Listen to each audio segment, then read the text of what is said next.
In our rush for modern solutions, we often overlook the quiet wisdom passed down by generations of gardeners. Instead of reaching for chemicals, sometimes the best remedies are already in our kitchen cupboards. Baking soda, sodium bicarbonate, is one such humble ingredient, long trusted by gardeners for its surprising power. Before garden centres and commercial sprays, resourceful gardeners relied on what they had, like soot, nettle infusions, and baking soda. They learned that a healthy garden is about balance, not brute force. When diseases like powdery mildew appeared, they used simple solutions to protect their crops. Baking soda's value isn't just folklore. It's a tool tested in countless gardens for over a century. It connects us to a spirit of resourcefulness at the heart of true gardening. So let's see baking soda not just as a baking ingredient, but as an ally for a healthier, more resilient garden. By understanding how it works, we reclaim a piece of gardening heritage and choose gentle, effective intervention. This is about empowering you, the gardener, with knowledge that's both practical and time-tested. To understand why baking soda works, let's talk about pH, a measure of how acidic or alkaline something is. Baking soda is mildly alkaline, with a pH around 8.3. Most fungal diseases, like powdery mildew and black spot, thrive in neutral to slightly acidic environments. When you spray baking soda, you make the leaf surface alkaline, an environment fungi can't tolerate. This disrupts their cells, making it hard for them to grow or reproduce. You're not poisoning the fungus, you're simply making its home inhospitable. This is the beauty of baking soda. It's not a harsh chemical, but a gentle environmental shift. It acts as a preventative barrier, telling fungi they're not welcome. Instead of waging war, you're working with nature to create balance. It's a smarter, more sustainable way to protect your plants. Baking soda is about prevention, not cure, so timing is everything. Use it to keep your garden healthy, not to fix severe outbreaks. That's the lesson. Work smarter, not harder. Now, let's mix up a batch of baking soda spray. You'll need 1 gallon of water, 1 tablespoon of baking soda, and 1 teaspoon of mild liquid soap. The soap acts as a surfactant, helping the solution stick to leaves instead of beading up and rolling off. Avoid soaps with harsh additives. Simple dish soap or horticultural soap is best. Dissolve the baking soda in a bit of warm water first to prevent clogs, then add it to your sprayer. Add the soap last and stir gently to avoid excess foam. Use the mixture soon after making it, as potency fades over time. Shake the sprayer before and during use to keep everything mixed. This simple, inexpensive spray is a reliable tool for tackling fungal problems.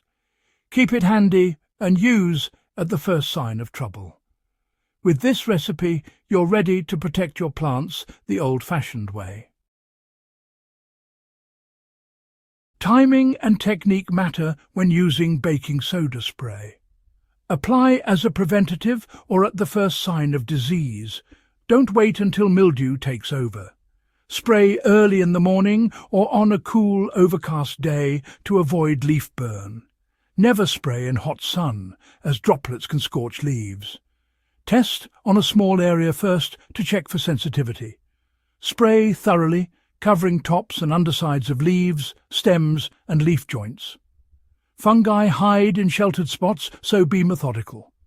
Reapply every 7 to 14 days during humid periods or after rain.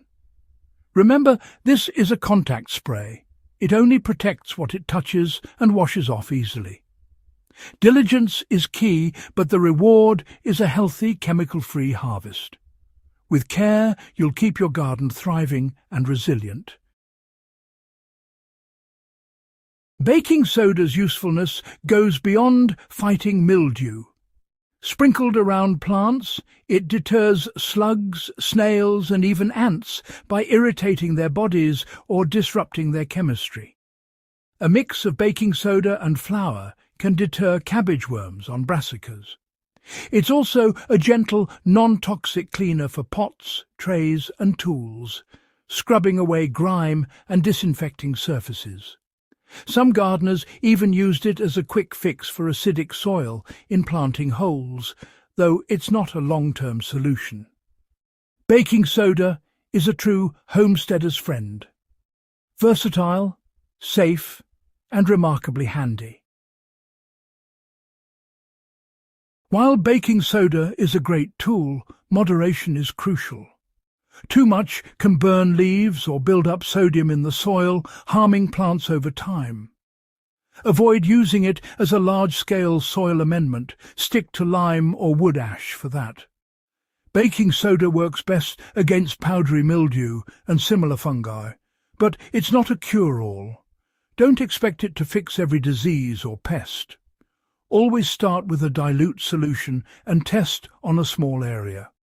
Avoid spraying in direct sun and watch for runoff into the soil. Think of baking soda as a gentle helper, not a magic bullet. Respect its limits and you'll use it safely and effectively. Thoughtful use is the mark of a wise gardener. In a world full of complex synthetic solutions, there's real satisfaction in turning to the simple and traditional. Baking soda in the garden is more than a tip. It's a lesson in self-reliance and resourcefulness. Mixing your own spray puts you in control and deepens your connection to your plants and soil. It's a step toward a gentler, more sustainable way of gardening. You know exactly what's going onto your food and into your ecosystem. Next time you spot mildew, reach for the baking soda, not the chemical bottle. In doing so, you honour generations of gardeners who thrived with simple wisdom. The real secret to a successful garden is the knowledge you cultivate and the simple solutions you choose to trust.